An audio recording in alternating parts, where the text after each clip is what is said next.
Hello, World Wide Web. I'm Dr. Shado, the internet personality who is still giving the same introduction after 10 years of doing this. Oh yeah, and best hair and all that. Anyway, let's keep this going. Last year had its ups and downs. Or mostly downs. All downs. Had to be some ups in there. The point is, there were several projects I started and never finished. Such as my plan to review the Candyman series for October. I did the first one. So let's finish what we started and move on to the sequel, Candyman, Farewell to the Flesh, the 1995 sequel to 1992's Clive Barker film, Candyman. This time we move from a Chicago housing project to New Orleans to get to the real heart of the true and actual facts behind the legend of the Candyman. Otherwise known as retconning. But anyway, let's take a look at Candyman, Farewell to the Flesh, and see if they at least manage to not break the story in the process.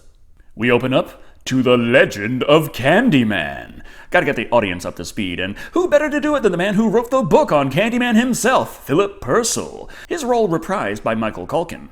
A nearby beehive was raided, and the honeycomb smeared over his bleeding, mutilated body. I guess he got too many weird looks when he emphasized Candyman's naked body. Also, as far as the history books are concerned, last movie, Helen just went crazy and killed a bunch of people with a hook. No explanation as to how she managed to kill her husband after already dying, but whatevs. The lecture is nice and all, but all those present at the book signing tour are only interested in one big question. Is Candyman real or not? Only one way to find out. Mr. Purcell calls his name into the conveniently reflective cover of his book 5 times. Imagine the headlines. Cambridge scholar eviscerated with hook on book tour. Oh god, Candyman is back! And even worse, he's traded his duster for a dress shirt. No surprise, that's because this isn't Candyman, but Professor Purcell's personal prop. However, the important-looking man from the crowd, Ethan, played by William O'Leary, who played Dead Meat in Hot Shots, corners the man on a corner. Because, sign my book, right? However, we soon learn this private encounter is because Ethan has a bone to pick with Philip. You see, Ethan's father did believe in the Candyman, which the professor told him was just an urban legend leading to him summoning Candyman and being gutted by the ghost. Daniel Robitaille was real. Daniel Robitaille has been dead and buried for a very long time. Robitaille, a fine French name. It's been kicking around in the States since the French first arrived here on boats. Though, it's been a few hundred years. Some of us dropped the A and just go by Robitaille. Just saying. Anyway, Philip doesn't have to take this kind of abuse. He's going to the bar for a drink, which Ethan easily follows him to, and tries to kick his ass, which gets him promptly thrown out of the bar, and Philip heads to the bathroom to freshen up, all alone.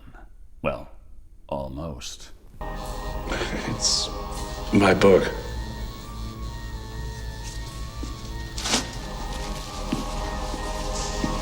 Just like when I tell people I'm a YouTuber. So he's on edge as fuck, but he should be alright. After all, we're just watching a character in a horror movie do something mundane for a peculiarly long period of time.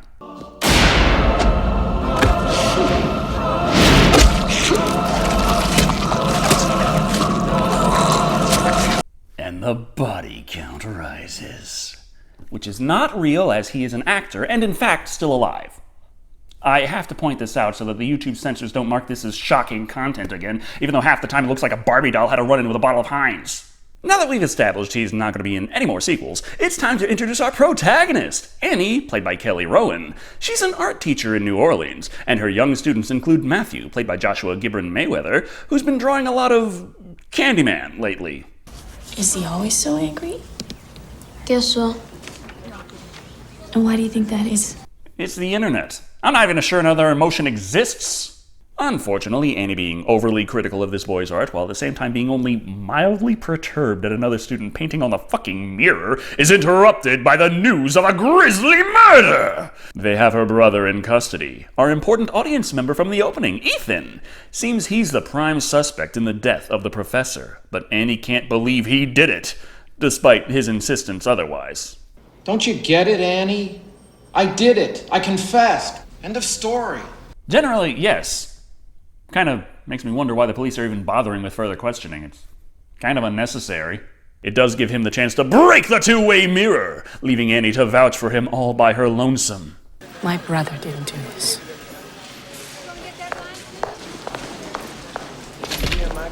We'll see. See what? You don't have to see anything. He confessed. This is why the police always push for a confession. That's way easier than actually having to prove someone's guilty. This leaves Annie with nothing to do but relay the tragic tale of her family history to the audience, as well as her second half, Paul, played by Timothy Carhart.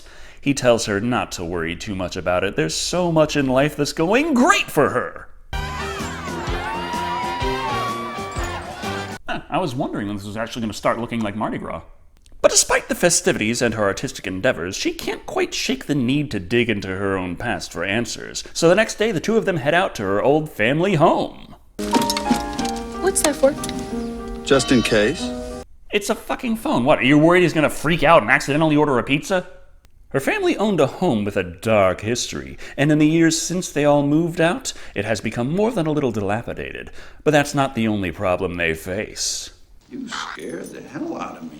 Keep your fucking hands off my things! Sorry. It's fine, he's friendly. You know he is, otherwise he wouldn't have jump-scared you like that. The population of squatters leads Paul to want to GTFO ASAP, but Annie isn't about to leave when she still hasn't figured out what exactly her brother might have seen on the night he found their father dead. So, pressing on. Are you okay? I sprained my denim! She's not going to let that slow her down, so continuing onward all by her lonesome, she discovers...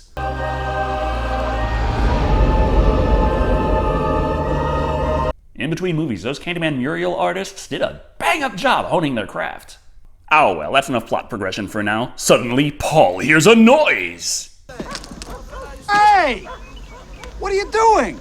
You get the hell away from my car, or I swear I will call my representative about this! Who cares about squatters and people eyeing up your private property? None of that really matters. What does is Annie heading back to work. That way she can hear all about how the kids are all upset about Candyman this and Candyman that, and honestly, there's only one way to calm a room full of impressionable youths when it comes to urban legends like this. Candyman. Candyman. Just complete the ritual to summon the spectral slasher right in front of all of them. Though usually these kinds of routines require a dark room and being all alone. But then again, this movie already had it work in a crowded area on a reflective book cover, so I'm not really sure rules is really the way to put it. In that spirit, nothing happens. That is, except for the sudden appearance of a lone bee who dies! Ha, topical. No bother. That night.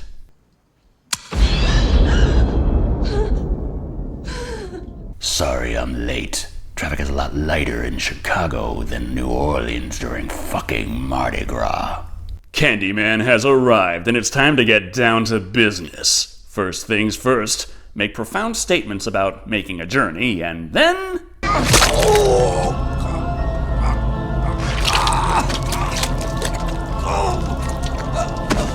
kill the guy who didn't summon him, because...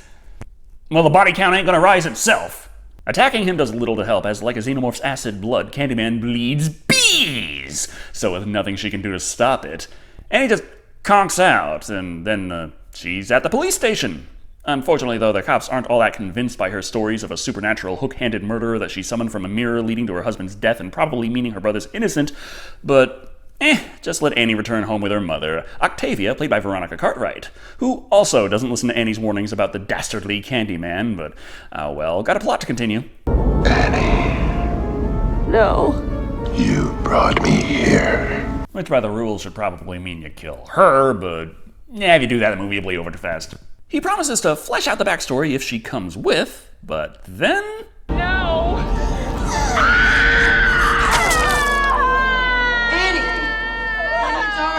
But it was all just a dream!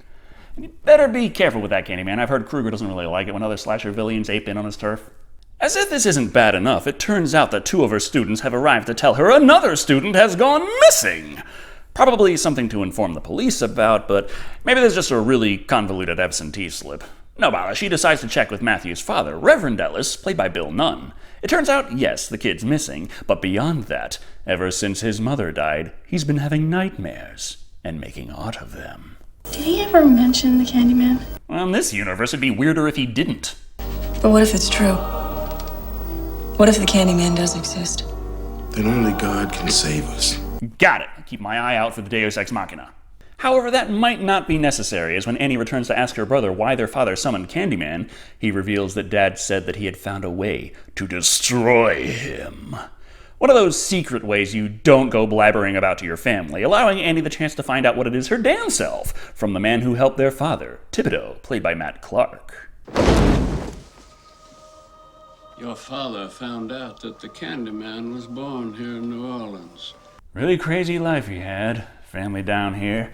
Went up to Chicago, got brutally murdered, and then his remains brought back down here to be buried, out of respect and all. And man's corpse did more traveling than most living people did during this time. But as it turns out, his love, Caroline, had a handy-dandy mirror! Did we mention she had a mirror? Well, it's kind of important now. Why it is so important is interrupted, though, when Thibodeau finds something extra hidden in his back room.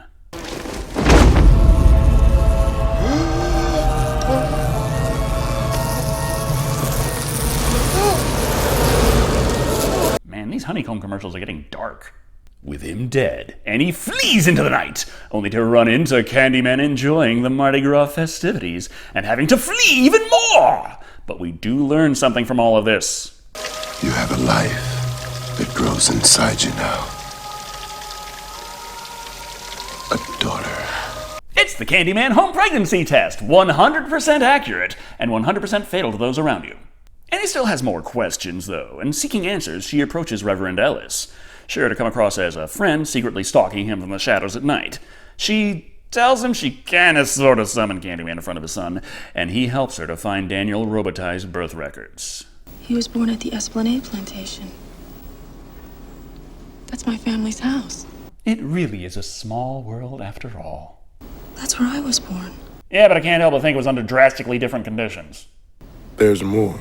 Which will be explained via Show Don't Tell as we move right along to Reverend Ellis giving Annie his blessing and her leaving him to explore the cemetery. It's here that she discovers that Daniel Robitaille's beloved, whom he impregnated, was in fact impregnated with a daughter.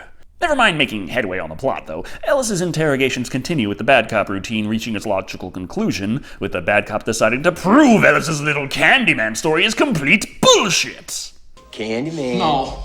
Candyman. No, don't. Candyman. No. So now they're actually putting in the most basic effort into an interrogation, which is still unnecessary. He did confess. It doesn't matter if he changes his mind later or you find evidence that contradicts the claim. He should be in prison by now. Candyman. Don't. Candyman.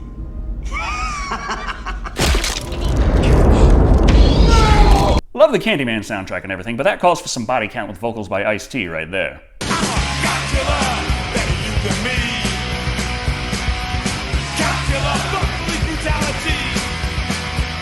With the asshole cop eviscerated before his eyes, Ellis runs like a moron, getting shot like anyone could see coming. We don't have much movie left, so Annie has to get the plot points confirmed real fast, slipping back home to find out that Caroline was her grandmother. Also, the police station has a CCTV.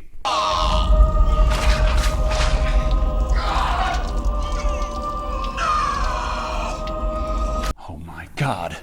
We were wrong all along. It's not Candyman, it's the fucking Invisible Man! All units, I'm sending out an APB! Suspect is... Anyway, Annie confronts her mother about their family history, how Caroline bought the house because it was where Candyman was born, and she raised their ancestor there! She was raised a white girl and no one suspected the truth. How'd they do that? Slap the Cajun seasoning out of her hand and give her the mayo? And Annie's dad realized the truth and died trying to break the curse! Octavia isn't hearing this, though. There is no Candyman! Damn, Candy. Didn't even need the 4 more chance or the mirror this time. So Candyman kills her! On screen and somehow less disturbingly than she died in Alien. Or wounds her anyway, as she uses the last of her strength to spring the alarm. So she must run! Conveniently enough, right into the one and only cop who saw the footage proving Annie's telling the truth, so rather than defend her from the rest, she just lets her go so she doesn't miss the climax. Fortunately, Mardi Gras is in full swing, so just use the Assassin's Creed-style crowd stealth. At least the classic stealth game Assassin's Creed crowd stealth. And she returns to her old home. Where is it? And don't worry, the squatters don't mind. They don't exist anymore. Matthew does, though, and shows up just in time to participate in the climax as well. He's been hiding here this whole time because of those Candyman dreams. Seems he knows it's tucked away in the old slave quarters of the plantation.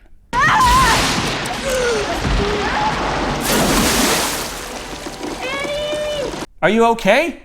Are you okay, Annie? Wouldn't you know it, this derelict, dilapidated dwelling is decomposing in record time! However, Annie manages to easily find what she's been looking for, Caroline's mirror. Which means it's time for Candyman to show up and explain a few things. The mirror is the secret of my strength, the keeper of my soul. Ah, it's Candyman's extended warranty. And it turns out, the main reason Annie's still alive is because Candyman is working really hard on that whole show don't tell angle and gives us a full dramatization of his origin story. It's about what we know before, but this time we get to see in all its gruesome, horrifying detail as they saw off his hand with a surprisingly not very rusty saw before smearing his not actually naked form with honey. See what it means to call me by that name. Candyman. Candyman! And that's where his name comes from, because when you're brutally murdering and humiliating someone as an angry mob, every once in a while the kids like to give it a taste.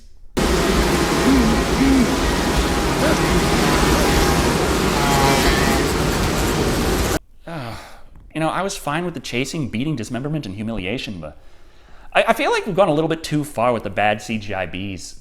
But one amongst them is against this! Caroline and her handy-dandy mirror, which her father uses to show Daniel, hey, when you get the shit stung out of you, it has an effect on your complexion. And he dies looking at his reflection.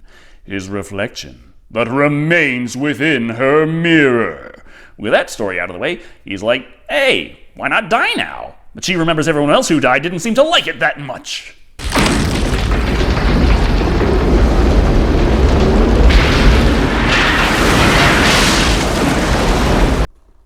Annie?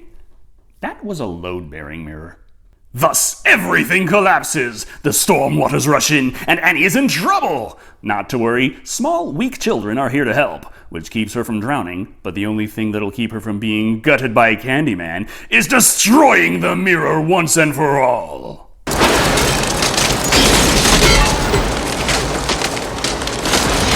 Oh, Annie, you crack me up. Therefore, happy ending! Candyman shatters into 1,000,000 pieces, and the building gets destroyed along with him. Sure, the police all held Annie as a prime suspect in tons of murders, and were just looking for her after her now-dead mother sprung the alarm, but it's suddenly several years later when we find that Annie has had her own daughter, Caroline. And what better thing to keep around her alone in a dark room but mirrors? Candyman. Caroline! Don't end the movie on sequel bait. We're better than that. Anyway, that was Candyman. Farewell to the flesh. Retconning. Is there anything it can't fuck with?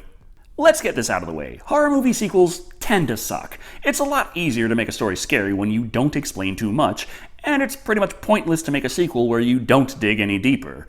In that sense, Candyman Farewell to the Flesh is an admirable follow-up to the original. Its hope of recapturing the mystery and terror of Candyman were far lower from the get-go, but there was a lot more backstory to go over in this time. However, that was mainly because they skipped past the explaining a bit too much phase of horror movie sequels and went straight to, this is kind of convoluted now that you mention it. Not by an insane degree like the 3 times resurrected from the dead Jason Voorhees going to space and becoming a cyborg slasher, but enough that it feels like they're playing a cadaver hot potato with Daniel Robitaille at times. So he was born in New Orleans, went up to Chicago to fall in love and get brutally murdered, but his lover had enough pull she not only was able to get his remains down to his birthplace of New Orleans, but also buy the damn house he was born in and raise their child there, without an angry mob of honey-wielding psychopaths messing that up at all. Okay. Then, of course, there's the fact that Candyman has a penchant for murdering those around him other than the one who summoned him. Yes, he did that to an extent in the first, but at least the others killed were present for the summoning. This time, the hook just goes wherever the hell it wants to. However, that being said, there is still a lot to enjoy with this film. The music, though more subdued than the original, still helps give the movie its distinctive Candyman feel, and the presentation, while using less artistic angles than the original, is sharp. Candyman Farewell to the Flesh is a competent follow-up that never had any hope of besting the original, but is decent enough of a film for fans of horror to enjoy, coming in at 3 swarms of cute fuzzy baby killer bees out of 5. Not a timeless classic, but I don't regret sitting down to watch it in the slightest.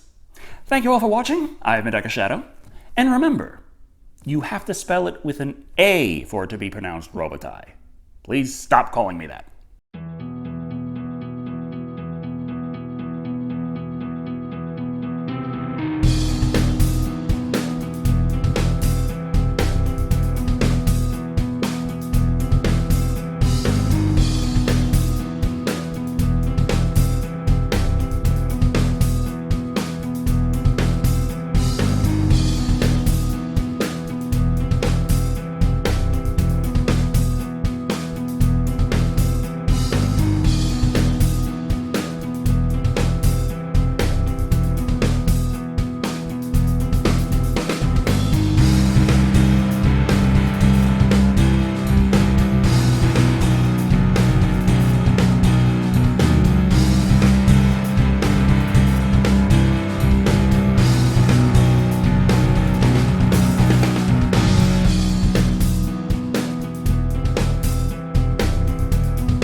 Keep your fucking hands off my things. Sorry.